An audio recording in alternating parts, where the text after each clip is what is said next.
Good morning, everyone. Hope you're doing well.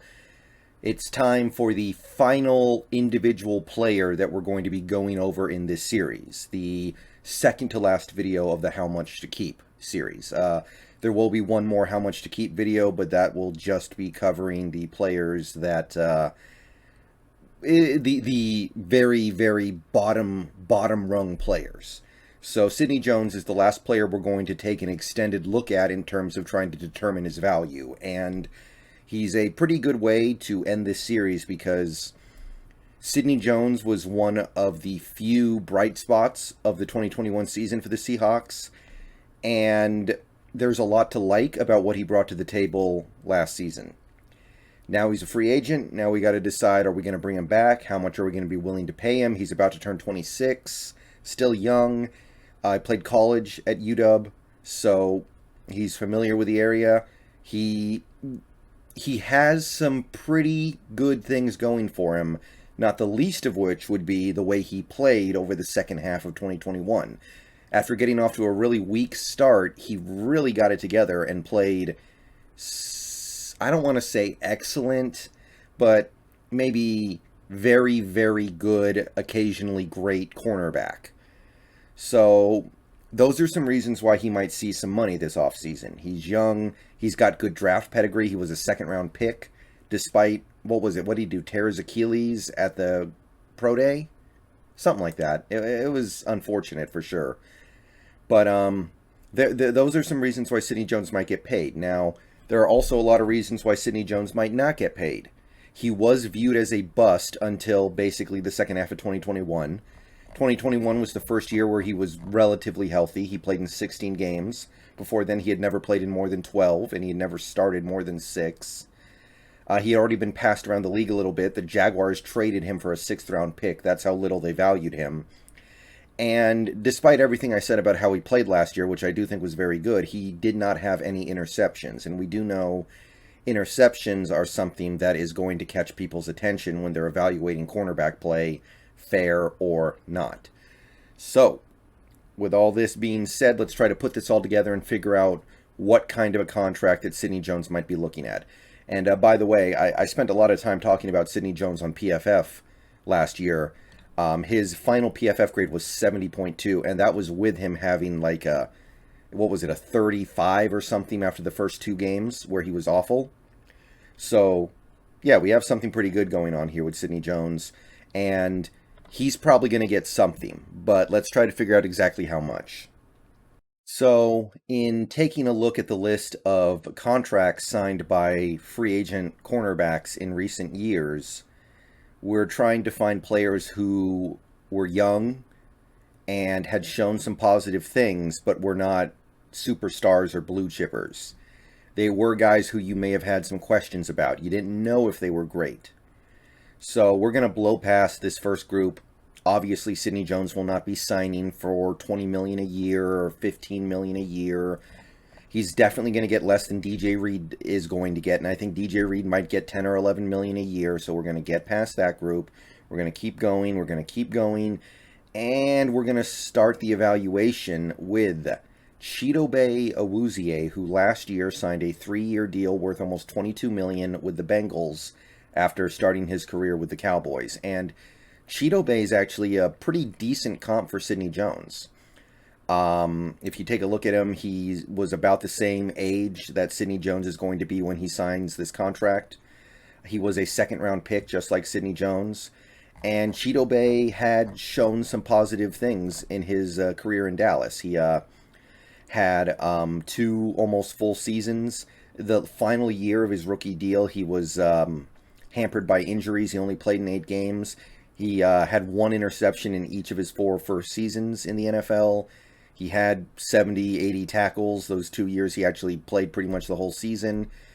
And PFF, well, okay, so 2020 is not good. He only had a 52, but 2020 he didn't play a lot. They were paying him based off 2019 more, where Awuzie had a very good PFF grade of 72.2.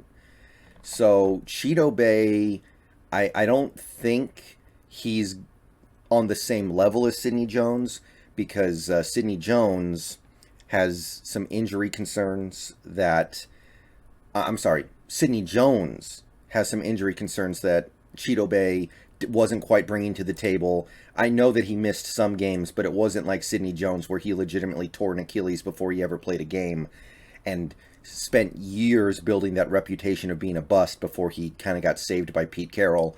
And that's another consideration here.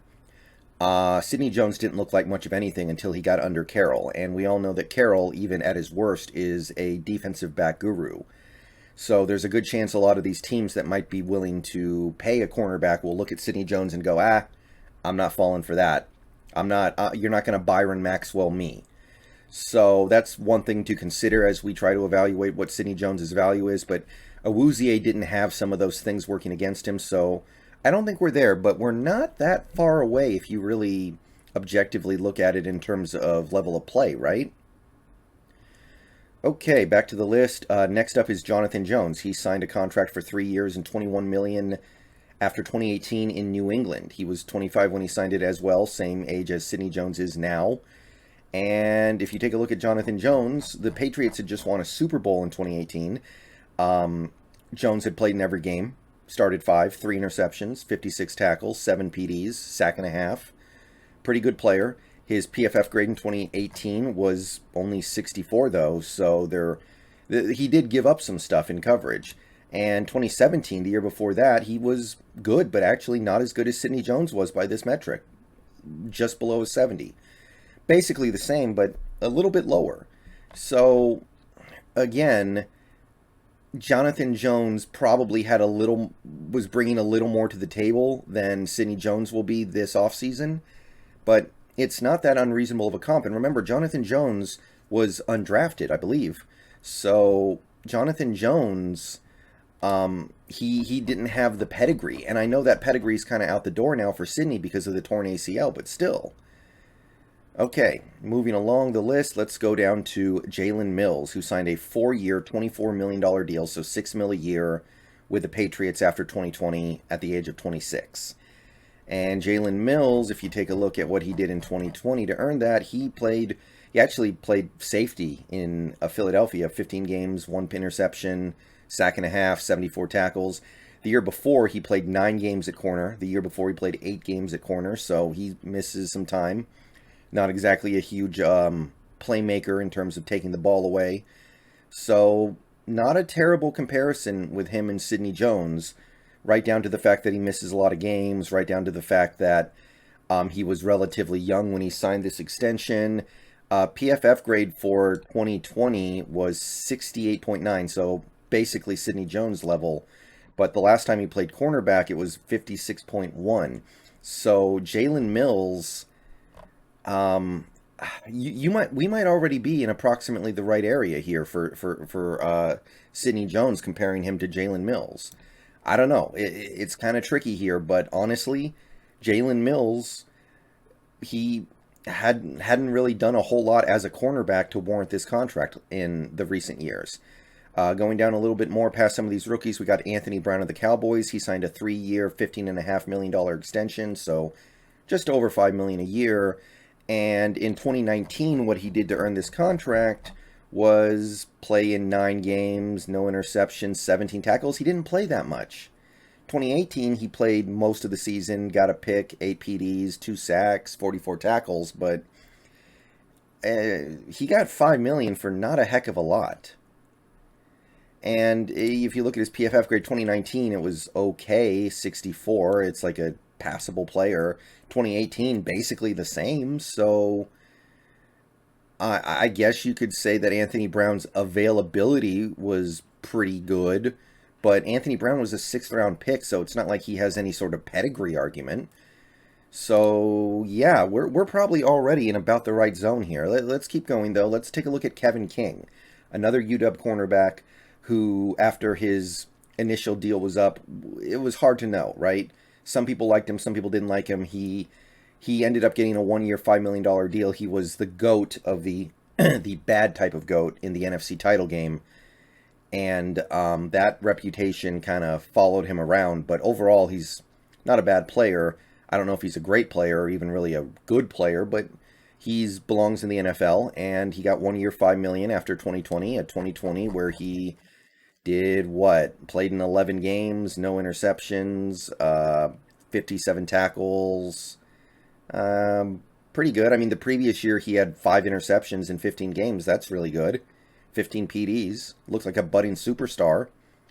But his PFF grade in 2020 was just 55.7. Not even average, really. In 2019, not any better. So basically what I'm trying to get at here is that we're probably already past the landing point. And just to further hammer that home, let's go down one more to Emmanuel Moseley. 2 years, $9.4 million after 2020 with the 49ers. What did he do in 2020 to earn that extension? Played in 12 games, 1 interception, 9 PDs, 47 tackles. Had played 1 full season the year before. And if you look at a PFF 2019, he did have a 70 PFF grade. That's good. But 2020, it was 58. And it was after this year he got paid. So, yeah, you got to go up a little bit from here. You got to go back up to the Jalen Mills and Jonathan Jones zone, I think. Unless Sidney Jones's reputation across the NFL is just dirt because he's injury prone, then I think you are looking at a guy who is going to want in that $6 million a year range. Now, I'll say this. The free agency market for cornerbacks is pretty good. There are some guys you can get. Gilmore, Hayden, Kyle Fuller, Chris Harris, Pat Pete is back out on the market. Kevin King, Xavier Rhodes, Darius Williams. Witherspoon played really well at the end of the season for the Steelers. J.C. Jackson's going to get a lot of money. There are some guys here that are good. That's going to help keep Sidney Jones's asking price down a little bit.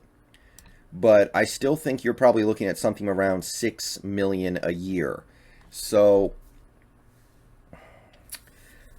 I am going to say Sidney Jones is going to be looking at something like 2 years, $12 million, or 3 years, $18 million.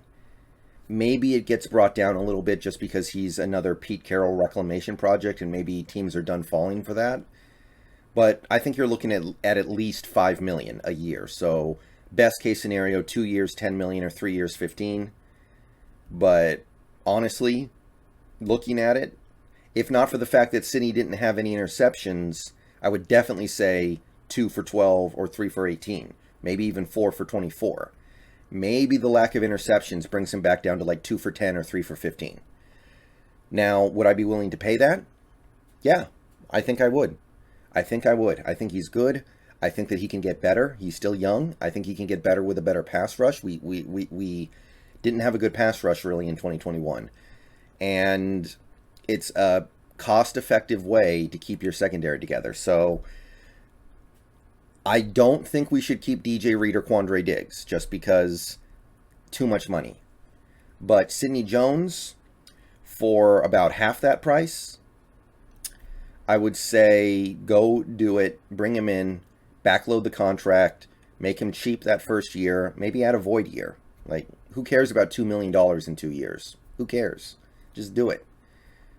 And yeah, I would bring him back in. So I'm going to say 2 years, let's say 2 years, $11.5 million for Sidney.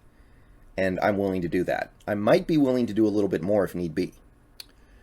All right, so that's it for the players that we're going to actually take a whole video to evaluate. And yeah, we got one more video in this series coming. But that was Sidney Jones. Let me know what you guys think down below. I'd like to bring him back. I think you can get him for that pretty reasonable price range. 2 years, $11.5 million. See you guys later. Go Hawks.